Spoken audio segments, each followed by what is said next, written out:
Most luthiers create this transition on the headstock face of Fender-style guitars freehand using a spindle sander. In today's episode, I'm idiot-proofing this operation with a jig so we can cut them fast and rest easy.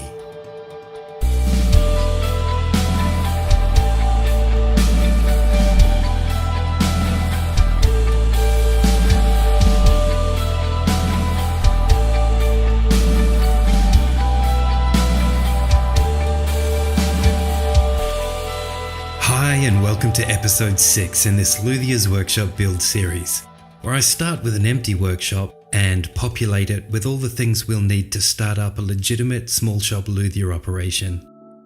In the last episode, I made a guitar arm carve jig that allows you to cut your arm carves in under 30 seconds. In this episode, well, sometimes in the workshop things don't work out, and if you're new to this, just know that that's actually great because when everything goes wrong, that's when the learning happens. So I set out initially to make a jig for use on the drill press because way more people have a drill press than have an oscillating spindle sander. The concept was to make this jig that a guitar neck clamps into. You can see the guitar neck shape there. There are a couple of toggle clamps there to hold it in place and a rail for the drum bearing on the sanding drum to interact with and to act as a stop for when the desired transition has been achieved. Then the jig slides along a base and 90-degree fence that are clamped to the table of the drill press. The jig slides along those constraints into a sanding drum with a bearing on the bottom. Oops, gone too far, there we go. I also designed a height adjustment system using slots, star knobs and T-nuts to keep the jig level with wherever the table on your drill press needed to be. So I made the jig, filmed it, and when I looked at the workpiece, I saw it was just horrible. When I diagnosed the reason, I found that the sanding drum had a hollow core, so when the mechanism was tightened, it warped both the drum and the sanding sleeve. I can't recommend that product to you, it's horrible, so I sat down, had a think, and came up with something I think is pretty rad. Here's a guitar neck in the process of being born. If you were to eyeball it on the oscillating spindle sander, you introduce 3 axes of risk. They're the vertical transition cut itself, the depth of the cut on the top of the neck there, and the depth of the cut on the bottom. The difference with this concept is firstly, it utilizes an oscillating spindle sander, and second, instead of sliding the jig along a fence, in this one I'm going to put a hinge on the fence so it feeds the workpiece into the sanding drum. That thing at the top with the black star knob on it is a depth stop, so you can set your limit of travel, especially for when you're batch processing necks, and they'll all turn out the same. The whole thing is held onto the sander table by a couple of clamps, so you can take it off when you're finished and hide it away until you need it again. Because there's no CNC use in this one, I obviously won't be giving away those files, but as always, if you click on the Show More link in the description, you'll find a link to free plans you can use to draw up your own. So after that false start, let's get into building this jig by first destroying the old one for parts. I want to salvage the toggle clamps and some of the melamine. Once I have a stack of good candidates for the melamine pieces, I mark them up from the plans I drew, and I think everybody does this, amend my plans accordingly as I go. To cut the pieces, I'm using both my bandsaw and the table saw. I've installed my melamine cutting blade on the table saw. If you don't have one, you can either put tape along the line you're cutting to help avoid chipping, or you can take multiple passes at it, the first just scoring the surface, then going deeper on the next cut. Hey, if you like my custom push sticks, let me know and I'll do a video and free downloads for them in the future. I'm smoothing off the curves on the fence brackets here, totally unnecessary, but I figure if I'm going to make it, I may as well make it nice. So we've cut our 5 pieces for this jig. I'm using 16mm melamine because it's pretty rigid, but marine ply would be even better. And all that needs to happen here is to simply glue them all together. I've run a bead of glue along the edge of the base and I'm putting the back of the jig on top of it. Next, I turn it away from me and run a couple of glue lines for the brackets to sit on. Before putting them onto the base, I run some glue up the backs of them also. As long as you measured and cut your brackets carefully, you will get a good 90-degree angle off the work surface. Now I'm gluing up the second one, putting it onto the jig, and clamping the whole thing up. I'll let that dry for about 45 minutes. In order for the toggle clamps to work, I have to raise them up, so I've pulled a piece of hardwood off the shelf and I'm measuring it up for the clamps to sit on. I just use the base of the clamps as a template, and when I've squared them up, I take them over to the bandsaw to cut them out. Now I use the clamps themselves again as templates to determine where the mounting holes need to go. I use an awl for this. It's very sharp and excellent at poking holes in wood, so when I go to drill it, the bit won't wander.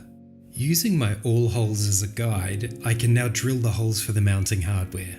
You may want to use a drill press to keep your holes straight, but it really doesn't matter. Also, you could probably skip all of this completely if you wanted to just use regular clamps to hold your neck onto the jig. So the holes are drilled, and I'm dipping my screws in paste wax so they'll slide in easy. Lubricating them helps to minimize the chances of your wood splitting.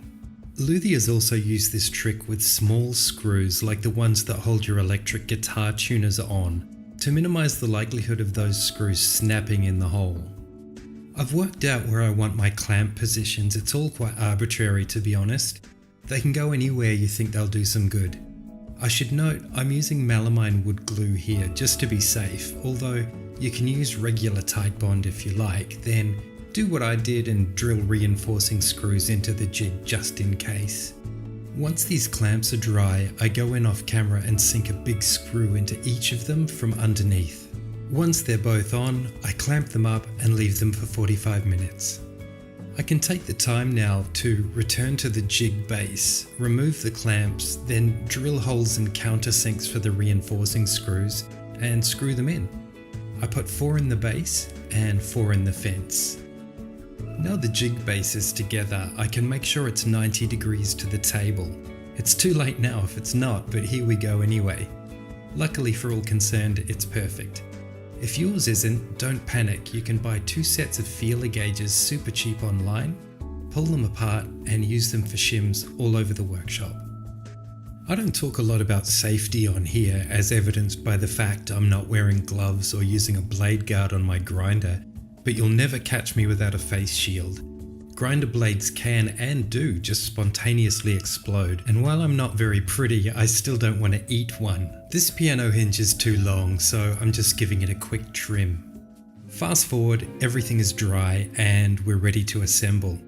The base is clamped to the sander table and I'm bringing the fence/clamp assembly over to join it with the piano hinge. I'm jamming a builder's pencil between the fence and the jig to create a space. That's for the hinge to have some room, and I'm clamping the fence and jig together so I can have my hands free to fit the hinge. The deal here is to use a square to push up against the knuckles of the hinge. That's the part with the pin in it. We want to get that hinge as straight as possible. I'm using my awl again with the hinge as a template to mark the mounting holes. Then I drill the holes, insert the screws, lose some of them behind my bench, get some more, screw them in, and that's it. Sorry I couldn't get the camera in there, it's an awkward angle. So here's our feeding action. At this point I'm excited about testing it.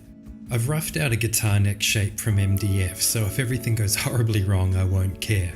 It's all clamped in and aligned with the center line, and I've drawn where I want the transition to happen on the test piece. Before I do a test though, I drill an oversized hole between the fence and the base and put a nut and bolt with a washer on each end in there to act as a depth stop. It's very low tech, but I often find those solutions are the most reliable. If you do it too, make sure you put 2 nuts on your bolt so they'll stop each other from coming loose. Now I can set that whenever I like for repeatable transitions without any effort. I did my testing off camera and I've got the jig working the way I want it to.